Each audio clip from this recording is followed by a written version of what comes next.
Hey there, art nerds! Happy holidays! I have a start to finish watercolor tutorial for you guys. Today we're going to be sketching, inking, and painting this adorable Yule Log home. I will have the materials listed out for you guys down in the description below, and I have a printable line art so you can print it out and paint along with me, available over on Patreon at patreon.com/natosoup. So if you guys are ready, grab your sketchbooks, grab your pencils, grab your inking utensils, and grab your paints, and let's get started.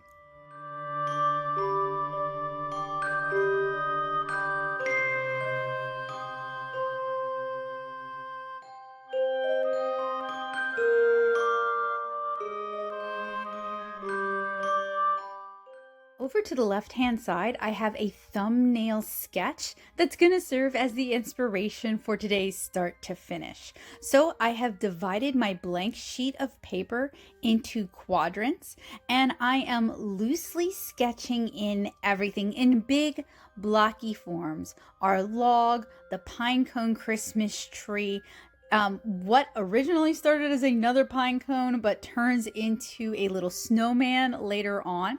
I'm sketching all of this very lightly using a Pentel red lead. You can use graphite or another colored lead if you wish. And I'm sketching this in a Canon XL watercolor sketchbook. This is what we have been using throughout the start to finish series. You, however, can use whatever materials you feel comfortable working with. I would recommend, though, that if you're going to watercolor, that you use a heavier weight paper like a watercolor paper or a mixed media paper.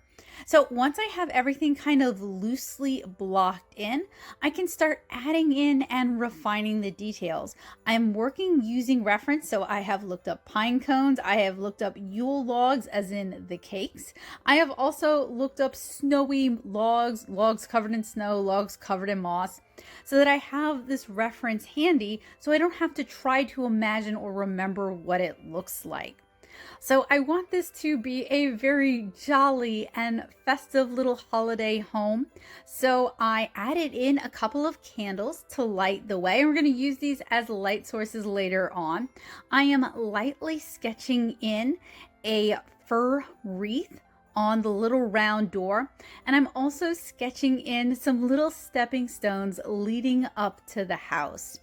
And like I mentioned earlier, I'm trying to keep all of my sketches really light until I'm ready to kind of finalize them, bearing down and pressing harder on the lead. And part of the reason for this is red lead can stain the paper. It's easier to erase if you sketch very lightly. It's easier on your hands if you sketch lightly, and I find holding the pencil at an oblique angle when sketching really spares my hand some wear and tear. If you're looking for more tips on how to work with hand disabilities like arthritis, then please check out my comfort grips video. I've got some great tips over there that should hopefully help spare your hand some wear and tear. It's definitely something that I'm struggling with, and if I can share any tips to help you guys, that would make me really happy. I am also working with comfort grips on my pencils, as you guys can see. I'm not using wooden pencils, I'm using inexpensive plastic pencils because those do have some give and flex. They're also easier for me to work with, and I don't have to constantly sharpen the pencil. But again, you can work with whatever you're comfortable with. So once I have finished my sketch, it's time to start inking. I'm going to be inking today with a Sakura Pigma FB brush pen. This is a pigment-based ink that's going to be waterproof or alcohol marker proof. If you're printing this out from my Patreon, I would recommend that you either print it with a toner printer that's going to be alcohol marker and water safe as well, or you print out blue lines or gray lines, pencil it, and then wash it out with water. In fact, I have printout instructions over on my Patreon if you want to work along with me. But basically, I am using a brush pen so it has a nice flexible tip so that we can get all of our line arts in one pen. I don't have to use multiple pens for this. You bear down, you're going to get heavier line weights. You have a very light hand and you're going to get really nice, thin, wispy line weights. This thing is so much fun to ink with, and I highly recommend them. Sakura is not a sponsor of my channel. I just really like their brush pens a lot, and I've been using them for years. And I am working from front to back. So like the pine cone, the candles, and then working my way backward. And I'm also using a blotter sheet that you guys see here. And this is to not only protect the ink from smearing from my hand picking up the ink and me like printing it all over the paper, but it also protects the paper from any oils that I might have on my hand that might cause a resist to the watercolors later on. Since my hands are all over this sheet of paper, having a blotter sheet like this is a good idea. Unfortunately, it does kind of cover up the inks and make them a little bit harder to see. For the wreath, I'm keeping it really light and kind of sketchy and wispy, and just kind of doing these sticks with little needles coming off of them to indicate the fir tree bristles, or maybe even moss in this instance. Since this is an itty bitty tiny little Yule log home, maybe moss would make more sense for the wreath. If you guys have any suggestions for really cute tiny people ideas that I could draw, like houses like this one, let me know down in the comments below. So basically my inking advice is the same. Take your time, listen to some relaxing music, or if you need it, upbeat music. Try to control your breathing. Try to pull your lines either as you're breathing in or breathing out. Take breaks and stretch your hand as needed. Don't feel like you have to ink everything all at one time. And after you've finished inking, allow it to dry for at least an hour, ideally overnight, before you start watercoloring it. Look how cute the little snowman is. He is just so adorable with his little scarf and his little hat. I'm so glad I decided to change it from a pinecone Christmas tree. I felt like that would be a little bit too repetitive, to an adorable little snowman here, kind of giving the indication that there's some life and some playfulness in this house. Whenever I do these start to finish tutorials, I always want to do an illustration that tells a little bit of a story and gets your imagination going, in addition to sparking your creativity and maybe sharing some tips and some tricks on creating art from your imagination. So if this piece influenced you or inspired you to make something of your own, I would love to see it. You can tag me at nattosoup, NATTOSOUP, on pretty much any social media service, and it'll let me know. So if you draw along with me or paint along with me today, I would love to see it. So make sure you tag me.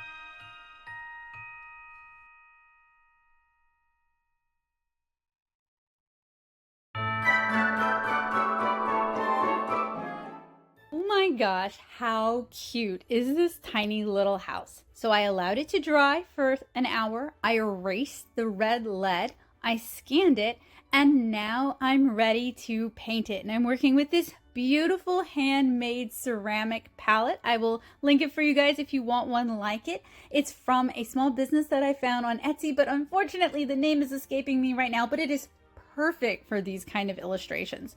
So I am using some very watered down ultramarine blue to start painting in the shadow on the snow. So since snow is white, we're mostly going to be painting the shadows of it. And I'm using a really light wash with a hint of granulation to help me accomplish that. I am working with my Daily Driver watercolor palette. This is the palette that I use for most of my watercolor projects if I'm not doing a field test. And this is the palette that I use for my watercolor webcomic, 7-inch Kara, which you guys can read at 7inchkara.com. And while it does look big and intimidating, and it does have a lot of colors in it, you don't need all of these colors to paint along. If you are working with a favorite 12 color palette that you're very familiar with and you're comfortable with a little bit of color mixing, you should be able to paint everything that we painted today. That said, please feel free to make this your own. Use whatever color palette you like, whatever color palette sparks your imagination, and feel free to play around with the colors. So for the snow, once my first layer of that white shadow, our ultramarine, has dried, I'm going to add in a secondary layer. And to create a glow effect with our candles, I paint a circle of clean water on the page, and then in the circle I dab a little bit of a warm, slightly opaque yellow, and I allow it to diffuse out, and that gives the impression of a glow. So for this illustration, I realized I needed to do a little bit of underpainting. I needed to do a grise wash or series of washes. And this is going to help me establish the lighting, establish the shadows, and kind of do everything in a cohesive way that ties the whole piece together. So I'm using a little bit of Payne's Gray with maybe a smidge of a neutral tint mixed in to start blocking in the values on this piece. So think of it like painting the illustration first, all in monochrome. This is a technique that I really like. I use it all the time, and I have several tutorials where I talk about it more in depth. But basically, just think of doing the painting as a monochromatic painting using this grise color first, and that's basically the gist of this technique.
While we wait for some of those underlayers to dry, we're going to continue to work on our candlelight glow. So I paint a little bit of our yellow, or maybe even some clean water in our yellow, and then I dab in a little bit of a warmer yellow or an orange and allow that to diffuse out, and it really gives the impression of glowing. While I was painting in the grise, you guys might have noticed that I left a bit of an aura around the candlelight where I didn't paint in with grise, and that's to start building in the effect of the glow. So I am masking off the baubles on the tree, probably the baubles on the wreath. I'm also doing a splatter technique by just gently knocking on my synthetic brush, and this is going to make blocking in and painting a lot faster. I'm going to start by working on the log since it takes up so much of this illustration, and I'm actually starting with the cut side of the log as well as the trim around the door and the trim around the window. I want to make sure I capture the wood grain technique, so I'm really looking at my reference, observing what is in the reference and trying to replicate that. And I'm doing this mainly with a burnt sienna, really watered down, but adding in some darker browns as well once the burnt sienna has dried. For the main body of the log, I am starting with M. Graham's Burnt Umber. You don't have to use the same colors or the same brands that I'm using, but one of the things I like about the M. Graham Burnt Umber is it's such a warm, pretty burnt umber, and it also has a really nice granulation to it that I think will work really well for the log that we're painting here. I'm also working with silver black velvet watercolor brushes, but I do find that sometimes they can be a little bit too soft because they're a mix of a synthetic and a squirrel hair. They can be a little bit too soft for the kind of details that I want to pull. So this might be a good time to bring in some synthetic brushes or at least some stiffer fiber brushes. So one of my tricks for painting glow effects like this is we're basically going to be painting around the radius where the candle light would be glowing. So even in the background, we're going to kind of paint in that base layer so you get that local color. And then we're going to kind of work back a glow, if that makes sense. Hopefully you guys will see what I'm talking about. It's a little bit hard to explain in words. It's something that just really comes across better in demonstration. I also want to point out that one of the main techniques we're going to be using here, we've got two main techniques for the most part. We're going to be doing a lot of layering and a lot of glazes, and we're also going to be doing a lot of washout where we use clean water to kind of blend and soften the color. This is particularly true around our candlelight glow. Something else that I want to point out is that this video has been sped up by 8x. So the footage compiled was about 5 hours of footage, not counting dry time. It basically took me an evening and then part of the next day to paint this. So let's say a couple of evenings. And you want to make sure that you do take that time off and take that break, because it allows your watercolor to fully dry and it makes it a lot easier to gauge what's going on with your colors if you've taken a break. So for these stepping stones, I mixed together a kind of a custom Payne's gray using our burnt umber, using a little bit of ultramarine blue, and maybe even using some pre-mixed Winsor Newton Payne's gray. And for some of the stones, they're a little bit cooler in color that has more of the Payne's gray or the ultramarine blue in it, and some of them are a little bit warmer in color that has a little bit more of the burnt umber in it. My goal with that is just some natural variation that you might actually see. So now that I've established a very light base color on the log, I'm going in with a thicker saturation mix of our burnt umber. This is where you can really start to see that beautiful granulation, and hopefully you guys can start to see what I'm talking about painting around the glow. So I kind of feather in the edge, and then I use some clean water to just kind of blend it out and soften it a little bit. Something else you can do is just use some clean water and then lift your color up just a little bit. Once that has dried, I'm going to start painting the inside of the log that would be more in shadow. I'm using Van Dyke Brown for this, but again, you can use whatever colors you have, whatever colors you like, whatever you're comfortable with.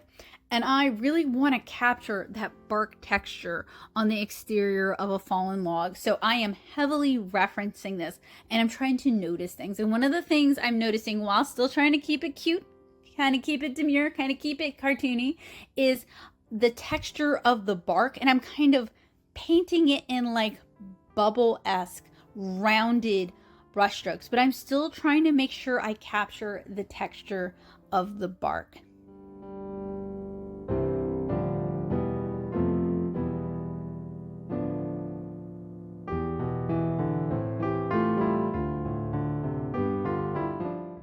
Since this is a winter piece, but I definitely want it to have kind of a winter holiday feel, I'm going to go with a reddish color for the door, but I want it to be a warm brownish red, not just straight up red. We're going to use that on the ribbon, but something like a barn door sort of color.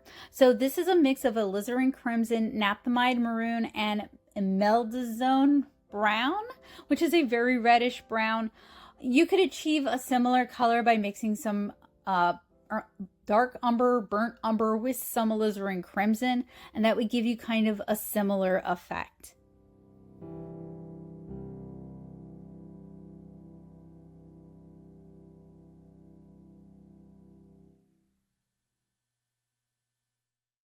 No, I'm not really a paint any one object start to finish kind of girly. I will hop around and let things dry. And I do realize that from a tutorial standpoint, that might be a little bit harder to follow, but this is just how I paint in my day to day. It's more natural for me.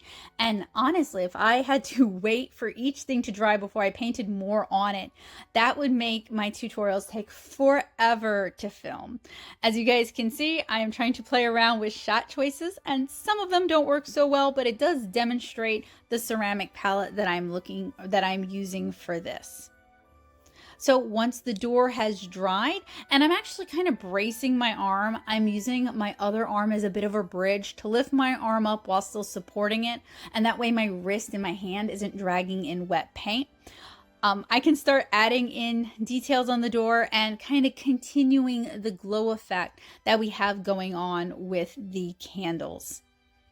I'm mixing up a darker brown here, probably working in some sepia, maybe even adding in some lamp black or carbon black, and maybe even a little bit of Payne's gray or neutral tint, a really, really dark kind of cool color to start adding in these shadows on this brown log.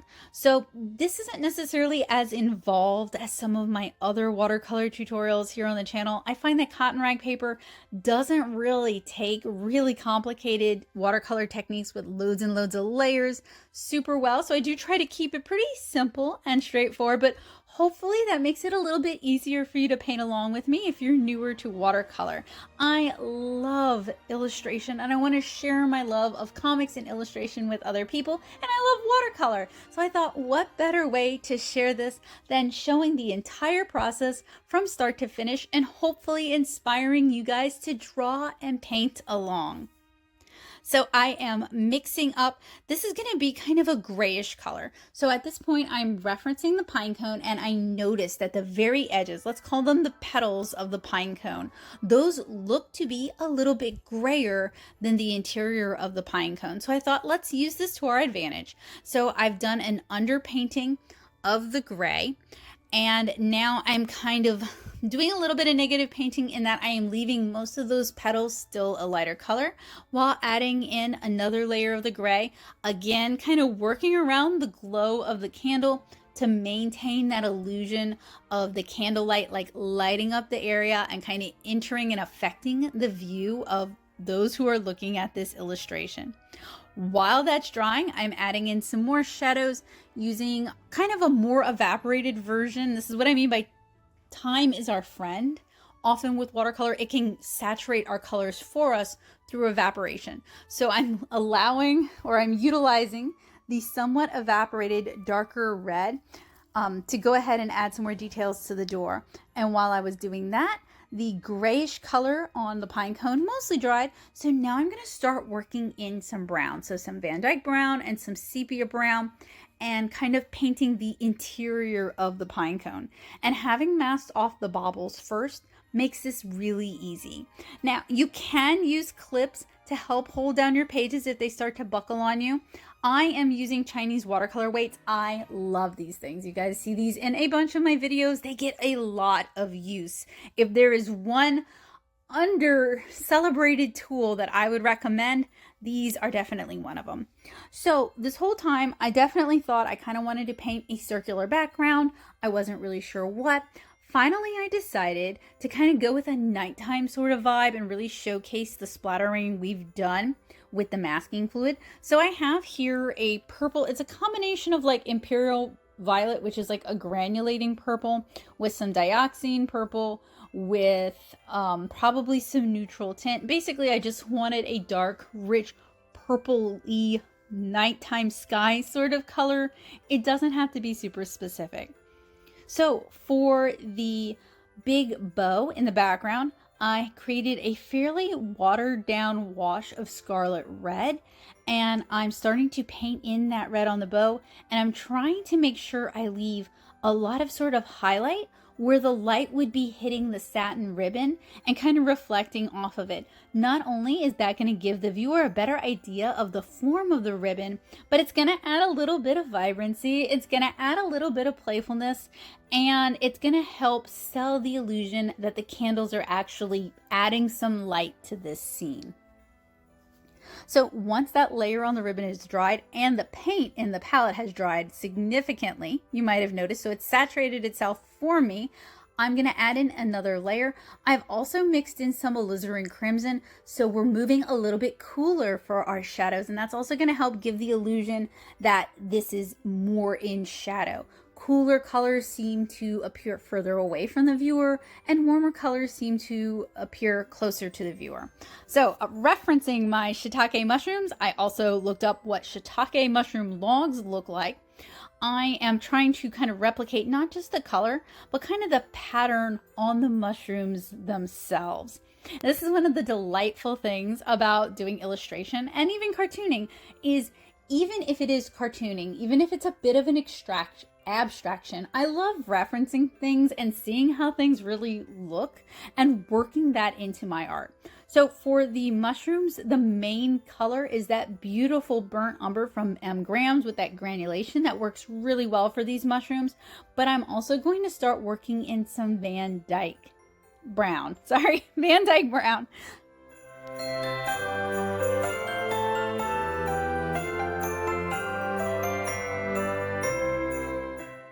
I think at this point you can see what I mean when I said that the main techniques you're going to need to know for this tutorial are layering and glazing, and I kind of use those synonymously, as well as washouts with just a little bit of clean water. So very simple watercolor techniques, really easy to get right, kind of hard to mess up. But you know, when used in repetition, you can really build something up. So for the wreath, I started with kind of a tealish green color. I dabbed in some darker blue for the shadows, and I'm going to give that a chance to dry because I really want to kind of differentiate the green of the wreath from the green on the holly, and utilizing different kinds of greens is a great way to do that.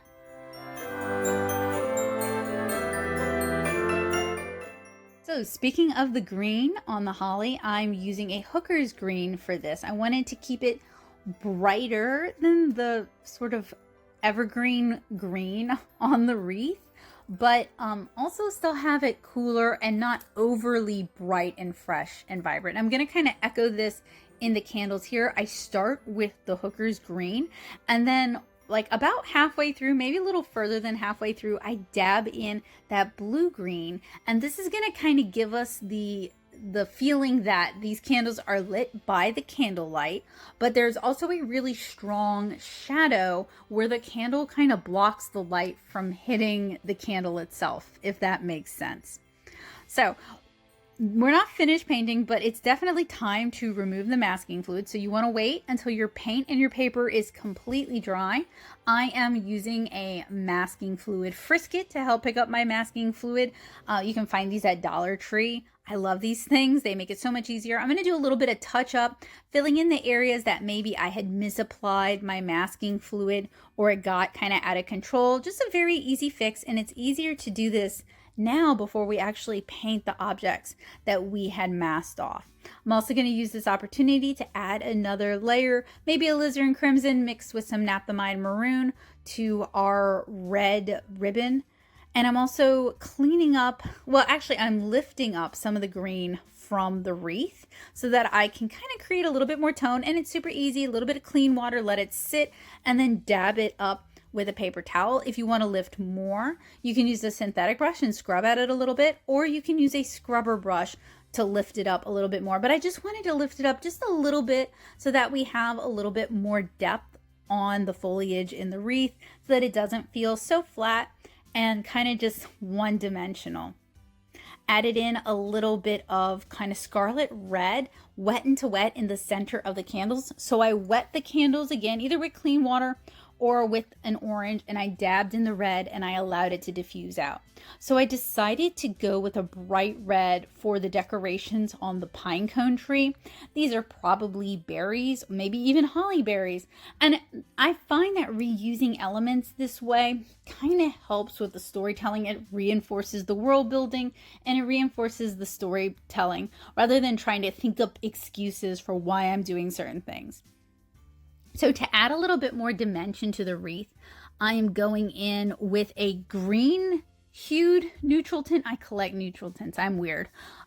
You could probably achieve this by mixing in a dark green with some indigo, or by just going in with indigo. I'm almost out of indigo, so that wasn't an option here, but it's one of my favorite colors, so generally that would be the direction that I would go. I added another layer of green to the candles because I found that transition was a little bit stronger than I had anticipated. Actually, like in retrospect, I really liked how it looked, but I talked myself out of it and I chickened out, and I added another layer of green. So I'm going to go with kind of golden baubles, both for the doorknob and for the wreath, just because we already have a lot of red going on in the wreath, and I want there to just be a little bit more contrast and a little bit more color play.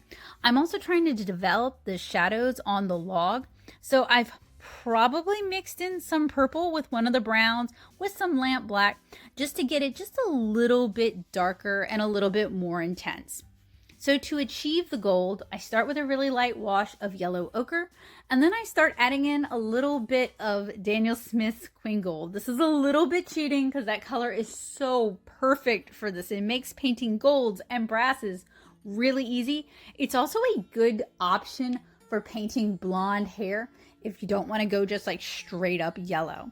So on the candles, I'm going in with a little bit of indigo, kind of just straight down the center, and then underneath the little blobs of wax. Like those blobs of wax are blocking the light from hitting the rest of the candle. For the holly berries, I'm trying to leave a little bit of a rim light towards the top. And I've also echoed this in the eyes of the snowman. And I know, retrospectively, that looks a little bit creepy, like he's possessed, but they're just holly berry eyes. So for the snowman, I decided to echo the bluish green. So I'm going with a pre-mixed convenience color that's already kind of a bluish green. Looking back on it now, hindsight giving me all this wisdom, it would have been really cute to do like a plaid scarf with greens and reds. But I opted to just kind of keep it simple because this is already kind of busy. It's already got a lot going on, and just go with green and try to mimic a knitwear pattern using my brush.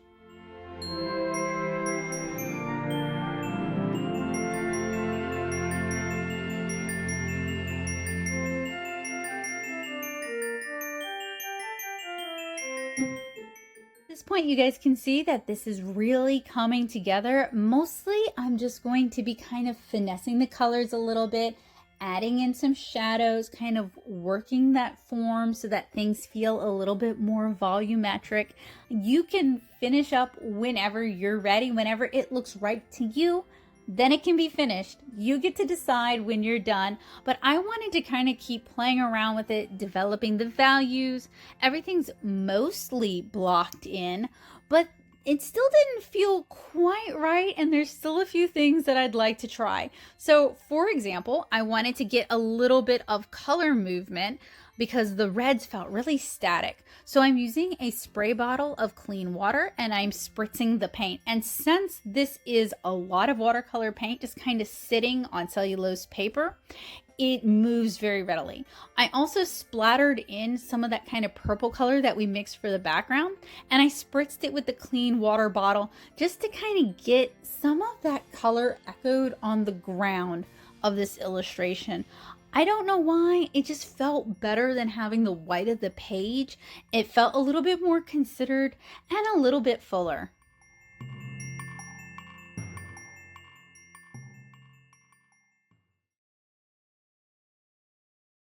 Once that dried, I decided to add some of that purple color into the foreground a little bit more, kind of using it as like a shadow on the white, just to kind of develop that middle ground between the log house and the pine cones a little bit more so it doesn't feel so empty.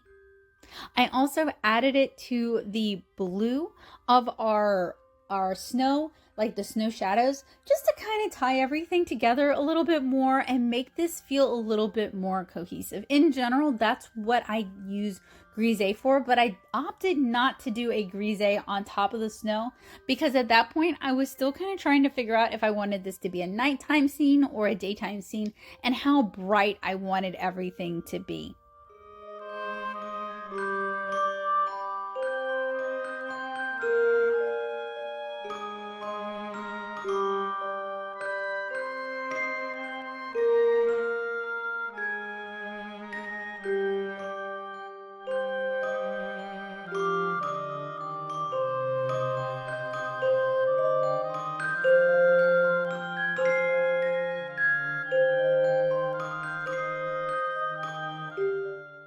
guys a little shot of my palette just to show you that these colors are mostly dry, so I'm working with them from like a saturated state.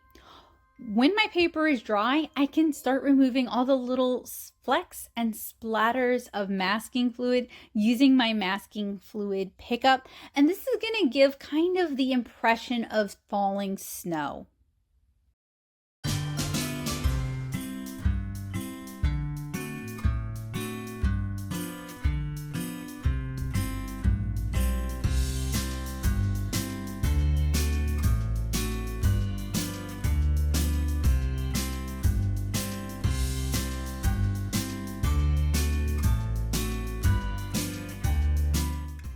We are almost finished, but I wanted to give you guys kind of an overview shot before I re-ink this and I add some white gouache accents.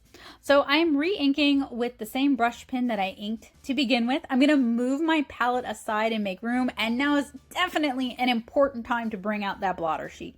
Now, you absolutely do not have to re-ink this if you do not want to, but I find that re-inking, it kind of readjusts that contrast, kind of brings back in that darkest value. I can do a little bit of cleanup on things that I might have messed up a little bit when painting. Maybe I overextended, maybe I didn't quite meet the line. I can kind of adjust the lines, but also many of these colors are semi-opaque or opaque, and painting them on top of a black line art obscures the line art and it makes everything look like it has the same color value, and it makes it feel very flat. So re-inking, especially for just the shadows or to add in some clarity, just kind of adds that darkest value back into the illustration and kind of readjusts the contrast and the value. So if you find that your inked art, when you paint or color on top of it, feels very flat, try going back and re-inking some areas and see if that kind of helps you feel a little bit better about it.